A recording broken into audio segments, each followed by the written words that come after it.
నమస్తే, welcome to public out news. ఏపీలో చంద్రబాబు నాయుడు అధికారం చేపట్టేందుకు కసరత్తు చేయడం జరిగింది. ఈ నెల 8వ తేదీన ఆయన సీఎంగా ప్రమాణ స్వీకారం చేయనున్నారు. ఈ నేపథ్యంలోనే స్థానిక ఏపీ కాంగ్రెస్ చీఫ్ ఒక ఆసక్తికరమైన వ్యాఖ్యలు చేయడం జరిగింది. అందులో భాగంగానే ప్రత్యేక హోదాతో పాటు మరి ఏపీకి సంబంధించి ప్రత్యేక హోదాకు మరి మీరు కంకణబద్దులై ఉండాలి, పని చేయాలి అని చెప్పేసి వారు ఒక సూచన కూడా చేయడం జరిగింది. అందులో భాగంగా మరి ఇప్పటి వరకు రావాల్సిన ఏదైతే పూర్తి చేయాల్సినవి ఉన్నాయో వాటన్నిటి కూడా ప్రాజెక్టులన్నీ పూర్తి చేయాలి, ప్రజలకు ఒక మంచి పరిపాలన అందించాలని ఆమె చంద్రబాబుకు సూచన చేయడం జరిగింది. తన వైపు కాంగ్రెస్ చీఫ్గా బాధ్యతలు చేపడుతూనే ప్రజలిచ్చిన తీర్పు నేను కట్టుబడి ఉన్నాను, ప్రజా సంక్షేమం కోసం నేను పోరాటం చేస్తాను అని చెప్పి ఆమె స్పష్టంగా వివరించడం జరిగింది. ఎన్నికలకు ముందు ఒకసారి తను వెళ్ళడం జరిగింది, చంద్రబాబును నేరుగా కలిసి తన కుమారుని వివాహ వేడుకలకు రావాలని చెప్పి ఆమె అప్పుడే మరి ఆమెను మర్యాదపూర్వకంగా కలిశారు. అయితే ఇప్పుడు కూడా అదే మర్యాదపూర్వకంగానే తను ఈ వ్యాఖ్యలు చేసినట్టు తెలుస్తుంది. మొత్తంగా ఏపీలో మార్పుకు ఈసారి షర్మిల కూడా కారణమని చెప్పక తప్పదు. ఎందుకంటే గత ఎన్నికల్లో చూసినట్టయితే ఇటు జగన్ కోసం చెల్లెలుగా అన్నను వదిలిన బాణంగా ప్రజల్లోకి వెళ్ళింది, ప్రజల్లో ఒక మార్పుకు శ్రీకారం చుట్టారు.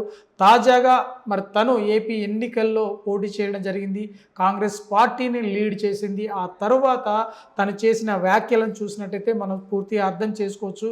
చంద్రబాబు ఖచ్చితంగా ఏపీకి ప్రత్యేక హోదా తీసుకొస్తారు అన్న నమ్మకం తనలో కనిపించింది. అంతేకాకుండా ఏవైతే నిలిచిపోయిన ప్రాజెక్టులు ఉన్నాయో ఆ ప్రాజెక్టులన్నీ పూర్తి స్థాయిలో కంప్లీట్ చేయాలని చెప్పి తను ఒక ట్వీట్ చేయడం జరిగింది. మరొక వైపు కేంద్రంలో ఎన్డీఏలో భాగస్వామిగా ఉన్న చంద్రబాబు ఇవన్నీ చేసేందుకు అవకాశం ఉంది. అంతేకాకుండా ఏపీలో అధికారం చేపట్టిన తర్వాత కేంద్రంలో కూడా ఒక చంద్రబాబు కీలక పాత్ర పోషించే అవకాశం అయితే కనిపిస్తుంది. గతంలో వాజ్పేయి హయాంలో కూడా చంద్రబాబు ఒక కీలక పాత్ర పోషించారు. అందులో భాగంగానే ఈసారి కూడా ఖచ్చితంగా కీలకం కానున్నారు. కాబట్టి ఈ ఆసక్తికర వ్యాఖ్యలు ఏపీలో చర్చాంశంగా మారాయి. మరొక వైపు ఈ ఏపీకి ప్రత్యేక హోదా గతంలో ఏపీ తెలంగాణ విడిపోయిన తర్వాత తొలిసారిగా ఆనాటి ప్రధాని నరేంద్ర మోడీ ఏపీకి ఏమి ఇచ్చారు అని చెప్పేసి ఒక ప్రశ్న అయితే వస్తుంది. అందులో భాగంగానే కేవలం ఒక మట్టి నీళ్లను మాత్రం తీసుకొచ్చారు, ఎటువంటి ఆర్థిక సాయం చేయలేదు అని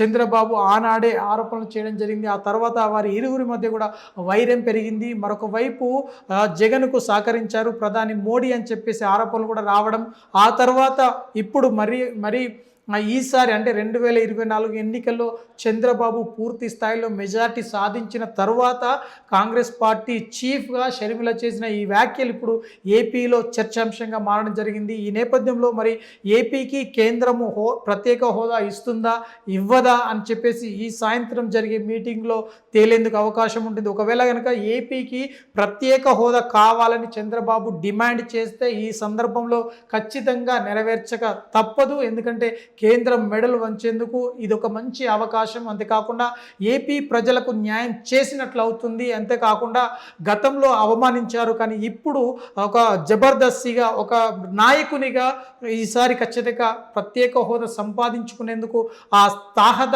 లేదంటే ఆ శక్తి చంద్రబాబుకు ఉంది అని చెప్పి షర్మిల గుర్తు చేయడం జరిగింది. నిజానికి మరి ఇప్పుడున్న పరిస్థితుల్లో చంద్రబాబు కీలక పాత్ర పోషిస్తే కనుక ఏపీకి ప్రత్యేక హోదా తప్పదు అని చెప్పి స్పష్టంగా అర్థమవుతుంది.